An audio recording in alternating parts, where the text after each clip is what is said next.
Hey guys, thanks for tuning us in for this 38th episode of Good Questions with Cameron Dole. Special guests for this episode include actress Shannan Wilson, commercial director Bruce Van Dusen, B-movie legend Brian Trenchard-Smith. We'll also speak with author Clint Lorance and actor and now director Colman Domingo. If you would, please take the time to subscribe, drop a like, comment, leave some feedback, and share with your friends. Our first guest is actress Shannan Wilson. We'll talk about some of her upcoming projects and what she's been doing during the pandemic. First off, Shannan, we had to reschedule yesterday, and you decided we're not going to reschedule. We're just going to do this. I'm picturing you in rollers. I mean, I guess nobody uses those anymore, though, do they? No, but I definitely have foils in my hair. And, we make our salon appointments, and to get it done well, it takes a long time. And with COVID, you forget how long it takes to do your hair. So I had to run out of the salon. That's right. Now, Shannan, what has 2020 been like in the acting profession, and especially trying to surmise some new gigs, if you will? Well, 2020, as it has been for all of us, has been one of a kind. And professionally speaking, my career, which I've worked, for about 6 years on building, just was really starting. It's still happening, but, I was booking some really good stuff and stuff was happening. And then COVID happened, and it happened all so quickly. So a lot of the production all shut down in March, but I am happy to say that things are starting to ramp up again and production's starting to happen because producers and writers all understand that we all want to see new content and new shows. It's just so important to us as people to have shows to watch. That's right. And people are running out. I think Netflix is about to run out as much home time as we've had, right? Yes, I think they are. So one of the shows I'm working on is going to be on Netflix, and so they're going to be starting up production soon. We shot one day in March, and it was shut down the next day. Wow. So that's starting to happen again, which we all just want to work. Obviously, there's so many other people that are still out of work. So I think it's just been challenging for everyone. And it's just any movement forward, right, is something positive. That's right.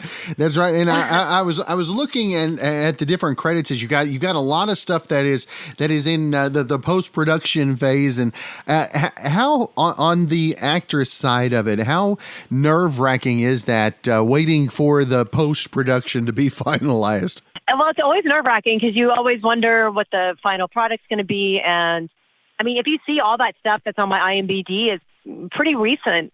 So it's just fun to see credits build onto your resume. And the post-production, you just can't. Like for Snow Babies, we shot that a couple of years ago, and you just have to be really patient and wait for it to happen and see when it gets released. And I don't know. It's just a waiting game.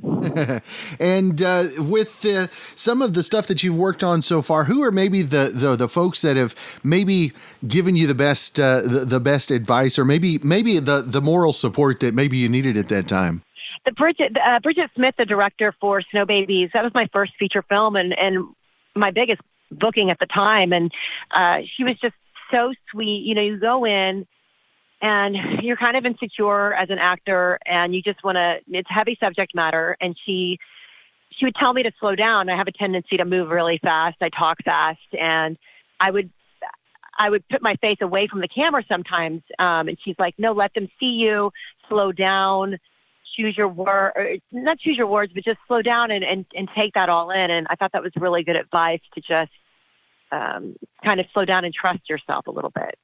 And I think that's something we've all learned a little bit this year, haven't we? Absolutely. That goes across the board for everything we do. And speaking of that, what has been the thing that you've had that you've learned maybe out of necessity here in 2020 that you're going to carry with you?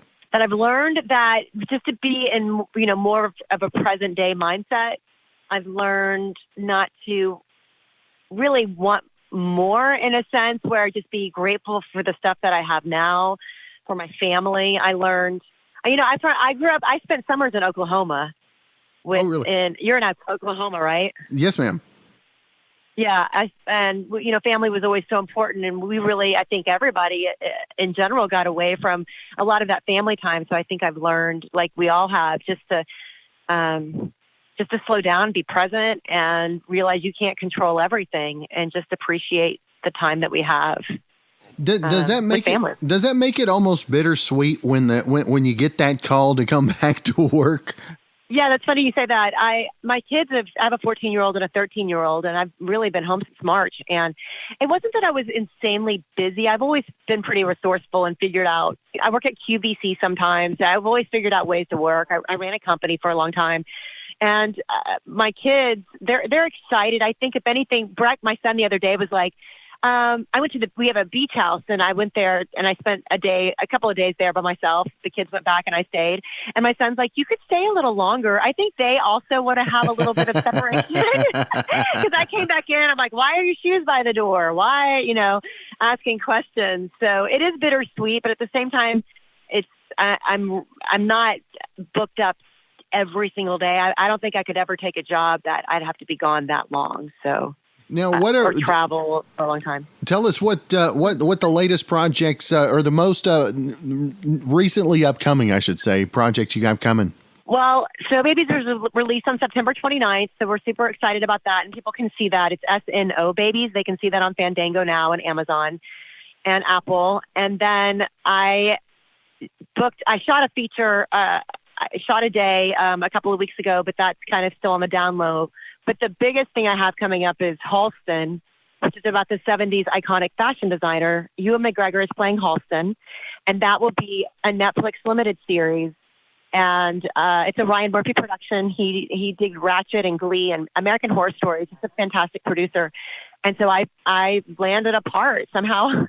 I would landed a part on some of the episodes as a character. And she was a real person. I played Bobby Mahoney. She was an actual person.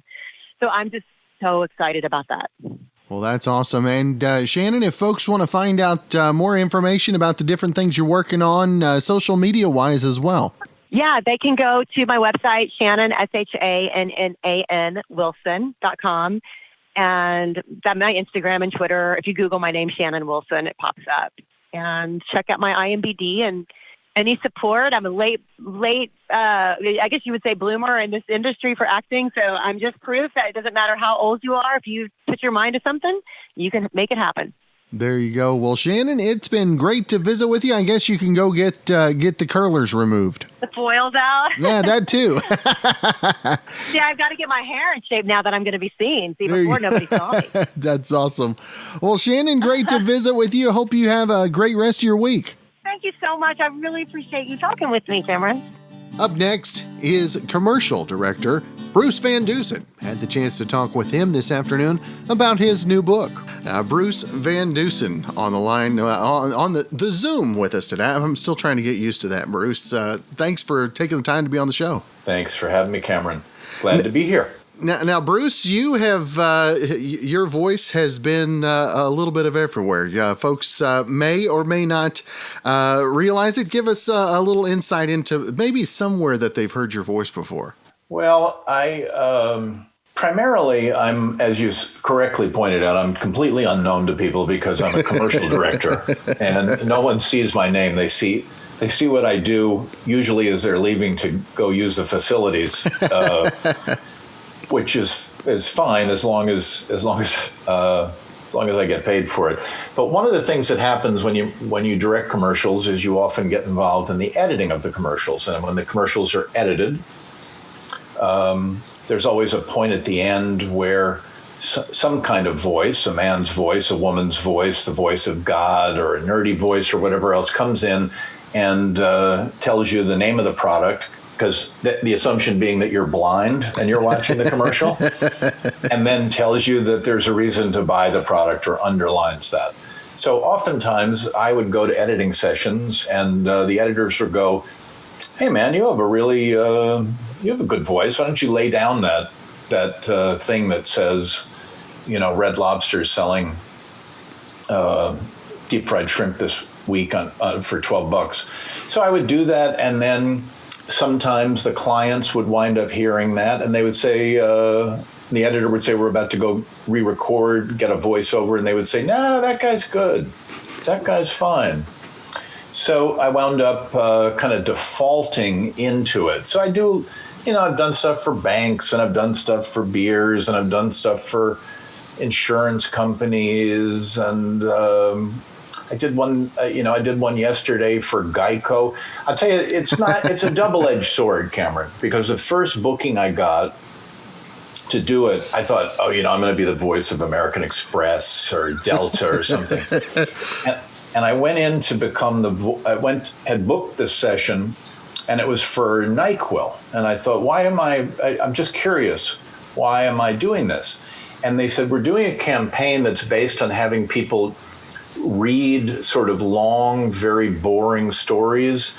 And also that we wanted the voices to be kind of boring and monotonous. The point is that people would be able to go to sleep listening to it. I said, yeah, thanks. Yeah, exactly. That's great. I said, you think that's my voice by default? And they go, oh yeah, that's probably not like a huge compliment to you, is it? I said, no, but they were, again, whatever. So I was happier when I would get things like, when I would get financial institutions or other things like that. So my voice is out there in the world a little bit. What really happens is that they go out and the copywriters or the people in the agency who are looking for the radio voices say, hey, can we get Jeff Bridges or maybe Morgan Freeman? And then they get the number for that. And then they go, I don't know, let's use this Van Dusen guy because he's scale. Now, the memoir, 60 Stories About 30 Seconds. Tell us, was this in your idea wheelhouse, or was it something that maybe you did your best to hold off on putting together? Well, it's a little bit of, I never was planning to do it. I would after I'd been directing commercials for about 10 years, I started to have stories that I would just bore people with at dinners and things like that. I would try to bore them because they'd say, what do you do? And I'd say, oh, I'm a director of television commercials. And they would go, oh, that must be really cool.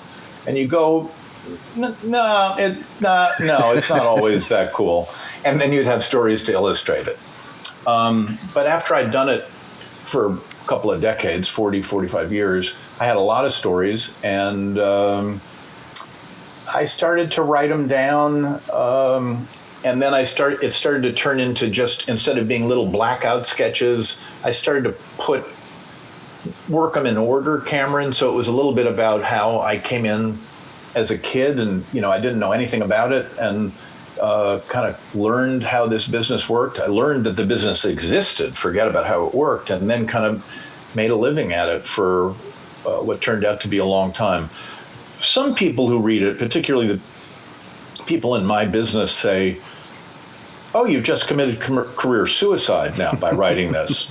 And I said, I don't think it is, but if it is, at least I've had a hand in driving nails into my own coffin, as opposed to somebody trying to take me out themselves. So it's supposed to be, it's not something where I was trying to settle scores. I was trying to, and as a result, I mentioned none of the people. And let me just say to any potential reader, the person who's identified as the biggest jerk in the book is me. So I thought then I could give some other people a little trouble. There you go. Like if I take the worst of it, everybody else can take a little bit, yeah, right? I can take if I'm taking the most of the shots, then that's okay. I'm going to go at this guy too. Now, what is there a certain commercial shoot or the final product that you're maybe especially fond of, maybe one that sticks out, or maybe it's a group of them for you? Well, the time when I was working the most and doing the most visible work was kind of the early 2000s, 2000 through 2010. So I was doing a whole lot of commercials for phone companies and car companies and financial institutions. I did a big introductory campaign when TD Waterhouse came to America that we did spots for that had Gina Davis and that had Phil Jackson and Martin Short, and then I did a lot of phone company commercials that were very well known, meaning they were shown a lot. A whole lot for New York Telephone, a whole lot for AT&T, a whole lot for Bell Canada. I usually was known for doing little stories, and usually 60-second stories. So that was what kind of fed me. I wasn't a guy who was doing super funny commercials. You know, I wasn't doing beauty commercials where, you know, Kim Kardashian was looking into the camera trying to say a single syllable word. I was just doing normal commercials, but a lot of them, a whole lot of them. Now, what's the biggest challenge in getting ready for a commercial? I mean, you think 30 or you think 60 seconds. I know radio and script based, it's always to get it. Everybody wants a 30-second commercial, but they want to put it in 60 seconds worth. What's the big deal with a 60-second commercial? How challenging is it to keep that 60 seconds?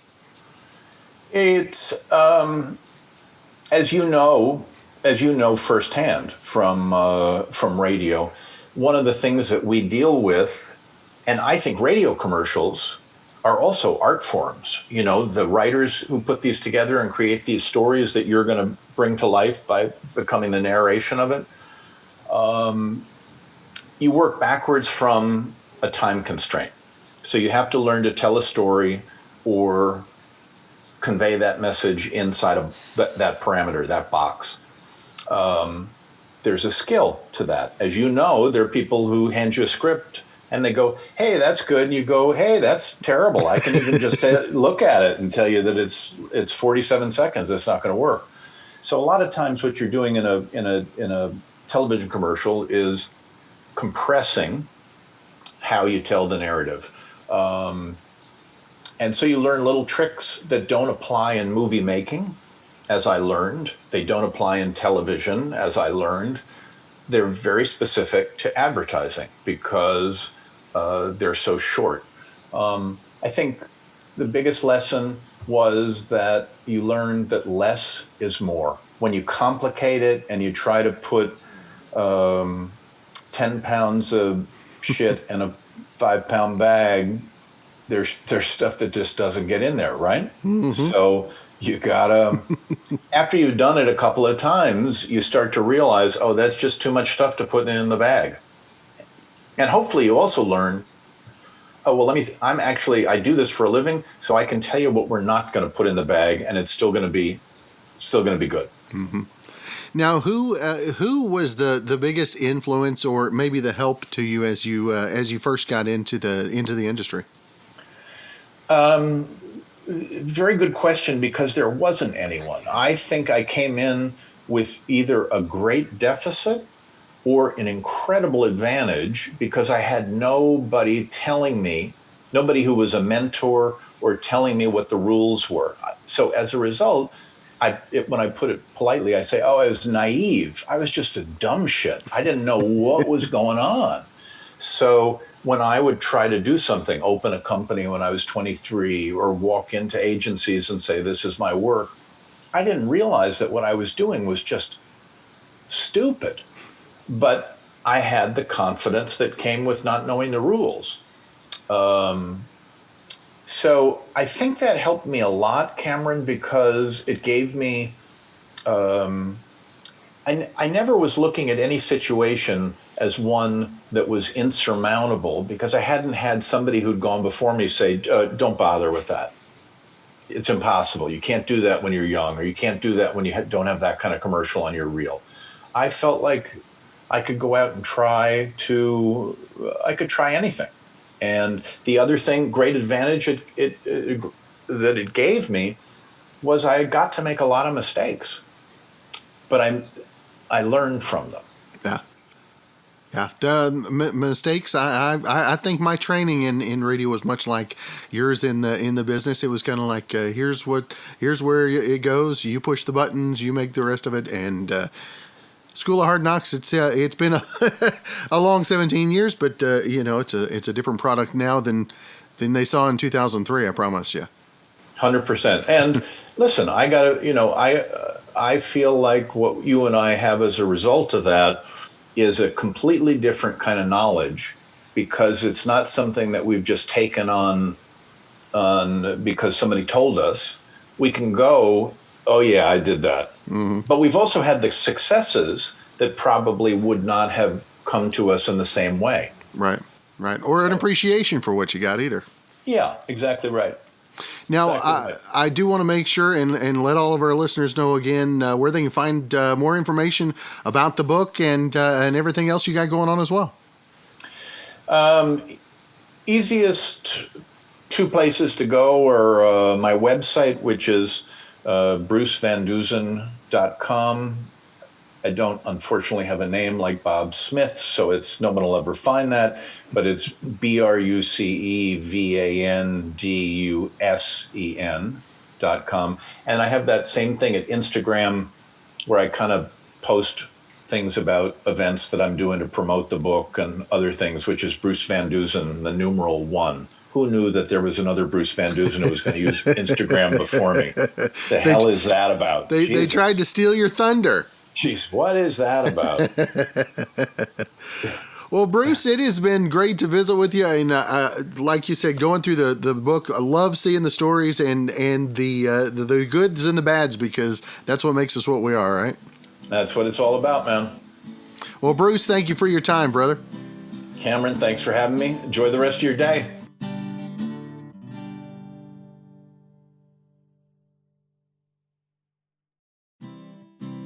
Our next guest is legendary B-movie director Brian Trenchard-Smith. He's going to talk about his new book as well. First off, Brian, thank you so much for taking the time to be on the show. Well, it's a pleasure to be here, and it's always a pleasure to talk about my work. We directors are a little narcissistic, and I am no exception. And anyway, I'm glad you have had a chance to flip through the book. Is there anything that particularly intrigued you? Yeah, I mean, my whole wondering is were B movies, was that originally the idea that was that kind of where your goal was? I guess is starting out. Well, it wasn't necessarily my goal. I mean, at 13, I went to the cinema by myself for the first time. Felt very grown up, and I saw Alfred Hitchcock's Vertigo, which would be the epitome of an A movie. And I realized that actually people got paid to make movies. And I thought, well, that's the profession I want. I can think of nothing better than to make these little fantasies for people to enjoy. But the kind of fantasies that I enjoyed growing up, and what you see growing up affects you as an adult when you start making films. The fantasies I enjoyed were, westerns, gangster movies, spectacular historical epics, horror movies, and raucous comedies. The movie business is was really divided into two streams. There's the A stream movie, and then there's the B stream movie. In those days, cinemas showed double features. So you had a less expensive film partnered with an expensive film, and that was the double feature. And there'd be a newsreel and a cartoon and trailers for next week's show and so forth. And that was the world that I grew up in, the world of cinema. And so I wanted to give the audience, I wanted to venture into all those genres that I had enjoyed so much as a kid. It's a disappointment that I never got to make a Gladiator movie. But, Ridley Scott got there ahead of me, shall we say. It was, my calling was to give people, laughs and gasps, give them, little variations on standard genre tropes as well. I like combining genres and turning them into interesting little cocktails. I mean, Man from Hong Kong was Kung Fu versus James Bond, where James Bond is the villain, not the hero. The hero is in fact Chinese, and he's smarter than all the white guys. So it was a reversal of the usual hero. Well, an American hero goes to Asia, beats up all the bad guys, beds a couple of women, and that was the way such stories were often done. I thought I would reverse the process and have a Chinese hero come to Australia, go after the Mr. Big of crime, played by George Lazenby, a one-time James Bond, and I gave the film a Bondish tone, so the film was successful because it was a reversal of standard genre tropes, and I wrote it. There's 18 minutes of dialogue and 106 minutes of action. Possibly, given the fact I wrote the dialogue, that was just as well. And I made it on a formula of one action scene, one dialogue scene, one action scene, one dialogue scene. And that was a formula that seemed to work. I've tried to, in all my films, I try to move things along and never try to avoid flat patches. If you have exposition, get through it quickly, go to the next set piece that people want to see. Time for the car chase. Okay. So that was how my early years formed my personal taste in movies, and I set about making such movies generally on rather slender resources, but and so many of my movies have been called B movies, and I wear that as a badge of pride, and because we B movie makers, we aspire to make the A list of the B movies. We put the same the same passion and commitment and striving for excellence into a B movie as the people who make A movies do with better funded and bigger star movies than the ones that I made. So I'm lucky to have worked with some really nice actors and stars, Nicole Kidman, Jim Belushi, John Cusack, Thomas Jane. There's quite a long list. Anne Margaret, I had a wonderful time making Happy Face Murders with Anne Margaret. And there are a lot of stories in the book that I think people who are outside of the film business will enjoy. And certainly people who have any contact with it, and anyone involved in media, such as yourself, will find the book very accessible. But there again, I'm prejudiced because I wrote it. And Brian, for you, how much? I've reduced you to silence. Yeah. How much pride do you take in? Did we lose him? No, I had a mute button. I'm sorry. I had a noisy dog. So yeah, I muted it. I know how that is. Yeah. So how much pride do you take in the fact of the acclaim that you've received in the following? I guess that you've had. I mean, the B movies became a thing of their own, and largely in part to you as well. Well, it is gratifying to have your work recognized, and I know that I appeal to, or my work appeals to a broad mass of the public. You might call them meat and potato movies as opposed to caviar movies, but there's nothing like a good meat and potato movie. I think I want to go in and be entertained for 90 minutes. And see something that I maybe wasn't quite expecting to see, be surprised occasionally within the movie. Oh, good Lord, they're going to kill him off. I thought he was going to live to the end of the picture. Oh, that's interesting. So, I like movies with twists and turns. I've tried to give the audience for my films that. And it's gratifying, obviously, to see that they're still buying my films either on Blu-ray or renting them, downloading them now from the various platforms where they exist, and that they're still pleasing an audience. That is very gratifying. we look forward to doing it till I finally keel over. And again, the book Adventures in the B-Movie Trade. We've got director Brian Trenchard-Smith. It has been a privilege and a pleasure to visit with you this morning. Hope you have a great rest of your week and a weekend, and hopefully we can visit again soon. Yeah, that would be great. I would say that the book is a great thing to take with you for a Thanksgiving holiday visit. If you need therapy at some time or whatever, and go into a different world where the crazy uncles are really quite entertaining villains. So thank you very much for your interest. Up next is author Clint Lorance. He's going to talk about his new book, Stolen Honor, and also his connections to Southwest Oklahoma. Clint, thank you so much for taking the time to be on the show. Sure, it's great to be here. Thanks for having me. Now, Clint, tell us about the book. Obviously, this is a true story, and it's called Stolen Honor, Falsely Accused, Imprisoned, and My Long Road to Freedom. And tell us tell us how the story began for you. Sure. Actually, it began there in Kiowa County. I was actually born and raised partially in Hobart and Lone Wolf, and lived in Blair, and right there in Jackson County for a lot of my life. But we moved to Texas, and I joined the Army from Texas.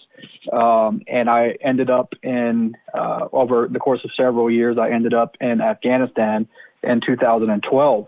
And I was leading a joint U.S. and Afghan Army patrol in a remote sector of the southern part of Afghanistan. And the Afghan Army was up front, and they were supposedly in the lead because we were trying to hand the country back over to them. So we kind of had to force them to lead things. And they began to fire at a motorcycle that was approaching us as we were exposed and as we were crossing a road. Now, I could not see the threat, but I responded to what I was hearing on the radio and in real time from my men that were on the ground as well. And I ordered the Afghan soldiers to stop firing, and then I ordered my gun truck to fire with a heavy weapon system. My chain of command jumped to conclusions, and bowing to the political pressure of the day coming out of the Obama administration, charged several of us with murder. And I was ultimately court-martialed and sent to Fort Leavenworth, Kansas, for 20 years. And what was the process of getting cleared and getting that long road to freedom? I mean, how long? Oh, sorry about that. How long was the road to freedom for you? I mean, how long once put in? I mean, and when was it that you knew you actually had some hope at the light at the end of the tunnel, if you will? Sure. Well, while I was in Fort Leavenworth, my mom and some of my family reached out to an organization called United American Patriots. And once UAP got a hold of it, they started paying my legal bills, and I was able to get good attorneys that actually had the time to do the work. So those attorneys sent investigators over to Afghanistan, and they really dug into the case. And what they found was that the Army had DNA evidence proving that these men were not only bad guys, but they were also part of the same Taliban cell that had killed and maimed American soldiers and Marines. But that information was not presented at my trial. And also not presented at my trial was video footage that the Army had from an overhead blimp system of the Taliban setting in an ambush around us that day. And none of this was brought into my trial. So we presented that evidence while I was, by this time I was already at Fort Leavenworth. We presented this evidence to the Army appeals courts, who are, staffed by 3 Army colonels. And these colonels know who pay them, and they didn't want to hear it. They didn't want to hear that the Army had made a mistake. So they basically just rubber stamped it. So we then, UAP then reached out to the University of Chicago. The University of Chicago Law School sent a law student down to Fort Leavenworth And the law school ultimately prepared a packet to go up to President Obama at the time. And by this time, we had a lot of congressional support. We had governors of 2 states, two U.S. senators, state level representatives from places like Illinois and Texas. It was just crazy the amount of congressional support we were getting. And all these people were calling on President Obama to do something. And so once United American Patriots delivered a petition to President Obama, President Obama didn't even take the time to look at it. He just kind of shrugged. So all of that, sort of changed whenever President Trump got elected in 2016, because all the same people then asked President Trump for the same thing that they had been asking President Obama for. And President Trump looked at, by this time it was over 700,000 signatures sent to the Pentagon, and he responded to the Congressional Justice for Warriors caucus that was created as a response to what happened to me. They created a caucus to basically say, we're going to try to fix this to make sure it never happens again. But the president looked at that, and he looked at what the University of Chicago Law School had prepared, and he looked at all of the evidence that was hidden and that the court the original court never got to see. And he granted an unconditional pardon. So, that was about 10 months ago now. It's almost 11 months actually. Time has just flown by. But in that time, I've been able to, I've been so blessed. I've been able to go back to Oklahoma a couple of times. I was in Lone Wolf in March to see some family, and I went out to visit my grandpa's grave there. And I've been able to get into law school here, and I'm in law school now. And so are you hoping to maybe change the way things are handled in the first place? Is that your goal going back into law school? Yeah, it is. So this caucus, this Congressional Justice for Warriors caucus, it's headed up by a Texas Congressman, Louis Gohmert. And we don't have any Oklahoma congressmen in it yet, but we need them. So what we need is folks to call the congressmen and the senators, and we need the members of the House of Representatives specifically to join this caucus. It's called the Congressional Justice for Warriors caucus, but right now it has about a dozen members, and they're all Republican. And essentially I'm working closely with them, but essentially what we're trying to do is we're trying to bring the military's Uniform Code of Military Justice. We're trying to bring it up to the same level of equity and fairness and constitutional fairness as the civilian courts are. So all of the state courts and the federal courts have already figured out certain things that need to be present to be able to have a fair system. And, one of those, just really briefly, one of those things is that the political, the mayors and the governors and stuff, they shouldn't be the ones deciding who gets charged with the crime. It should be a district attorney who has some formal legal experience, and it should be a non-political thing. In the military, though, what we're seeing is that people are being charged for political reasons, and that the person deciding who gets charged is a non-lawyer. It's a commander. And so one of the things that, I'm trying to do and we're trying to do through this caucus is to reform the military justice system to make it, to bring it up to the same level as the civilian courts are in terms of fairness and due process under the law and under the Constitution. Because, I don't think that when somebody joins the world's greatest military, I don't think that they should have to give up any constitutional rights just because they're serving in the military. And that's what's happening right now. And I think that we can do better than that. And I think we can fix that. So that's sort of where I'm at. It's why I'm going to law school. I am definitely not fighting this fight alone. But that's sort of where we're at. And if folks want to find out more information about the book and also the work that you're doing on so many other behalfs as well, where would they keep up with that information as well? Yeah, there's a website for the book. It's stolenhonorbook.com.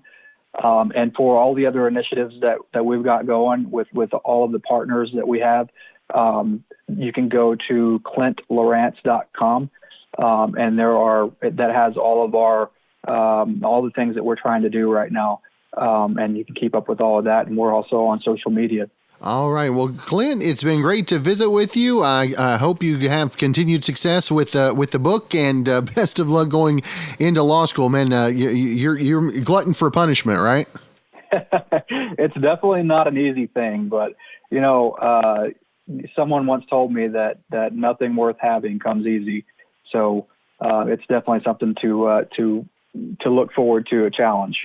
That's right. Well, Clint, it's been great to visit with you, and hope you have a great rest of your week, my friend. All right, you too. God bless you.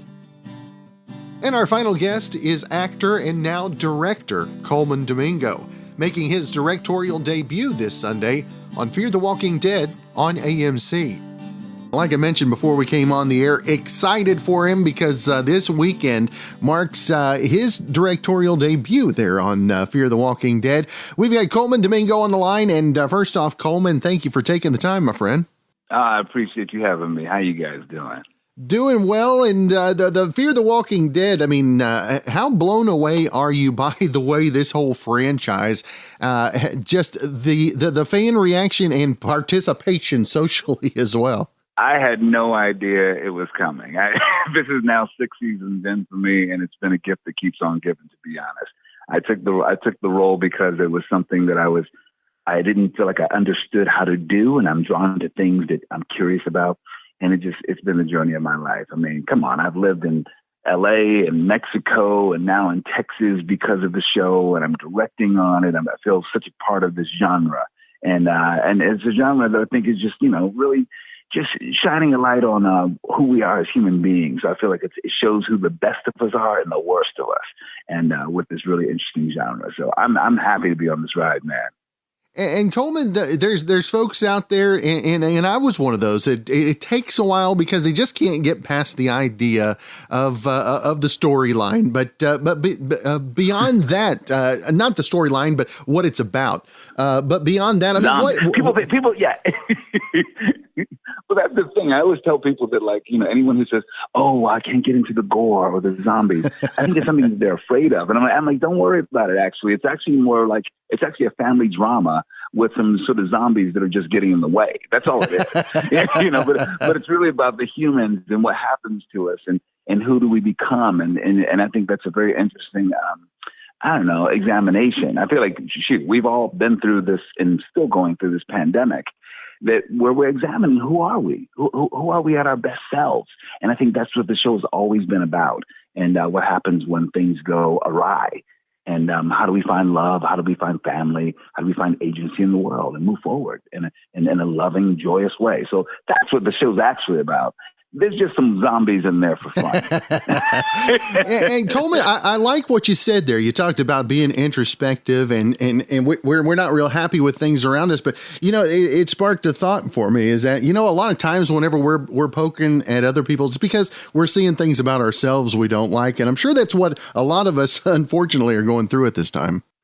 Yeah, absolutely. I think that's what the show's about. And it's always been about. I think that's why the genre is actually so popular. I always wondered, because I was never like a Walking Dead or Fear the Walking Dead person, I thought in the beginning. But now I understand. I'm like, oh, that's why people are drawn to it and it gets this many viewers. So I'm always engaging. Once I get somebody on board to watch the first 3 episodes of season 1, then they're hooked. They're like, oh, I thought it was something different. I'm like, no, just watch the first 3 episodes and you'll see it's something that you actually, you're really going to fall in love with. And I know you mentioned before we came on the air that something good did come out of the pandemic. You're directing, and for you, what did it put some extra pressure on you, knowing that these are folks that you've been working with for this many years, to kind of have to keep them in line, if you will, to lead them, keep them in line, Nah, I work with such good people. They're great teammates, and so everyone wants you to thrive. I feel like that's just the nature of, I think, being in the arts, too. I think it's truly a community. And I think when people say, oh, we're a family, really believe it. I work with these people 12 to 16 hours a day. And so we know each other, we know each other's families. And I depend on them, and I depend on them for me to be successful as well. So when I'm taking the reins as a director, everybody wants you to win, from transportation to, PAs, background actors. Everybody's looking at you like, oh, we're going to help him get this. We're going to help him win this. And so that's what feels good. And they trust you. And then you have the responsibility of like knowing what you're doing. So I took myself through some training of watching other directors and listening and learning and asking questions. And I felt like I was ready for the job. Now, does it make you have a different perspective on your own personal acting style as well as you look back? Yes, absolutely. Let me tell you something. Actors are usually kept in their own little silos during the day. So a lot of times you're like, why is this taking so long? What's happening? Why did the schedule get turned around like this? There's so many things that you don't know because they keep you locked away in your trailer and then bring you out like this, brand new money and do your show, and then you go away. but now I have so much perspective on all the things that it takes to build an episode and all the things when it comes to time management. So I think, to be honest, I know I'm a bit more patient as an actor, a bit more understanding that, hey, certain things may happen or be cut or move around, and it's not about me. That's the thing you start to learn. None of it is about you. It's just all about managing the entire show. That's right. Now, again, Fear the Walking Dead episodes Sunday evenings, 9 Eastern, 8 local time on AMC. Also, though, Colman, you've got a couple other things. I mean, pandemic's not slowed you down, my friend. It hasn't, man. I've produced my show called Bottomless Bunch of Colmans, which is on the AMC platform. People can go watch that right now. It's on AMC.com. And I have guests like Carmen and Julia Stiles and David Dix from Hamilton on it. That's been a great time for me to do during the pandemic. And then I have a film coming out, a couple things coming out in December. A new episode of Euphoria. It's a very special Christmas episode with just myself and Zendaya. And then I also have Chadwick Boseman's final film that I star in as well, called Ma Rainey's Black Bottom. And that is truly it's a seminal piece of work by August Wilson, directed by George Wolfe for Netflix. And I cannot wait for people to see it. And looking back on that, working with Chadwick, I mean, how proud are you of that next work that folks are going to get to see? Man, first of all, we're both Sagittarians. We're both born a day apart, and we had such a bond.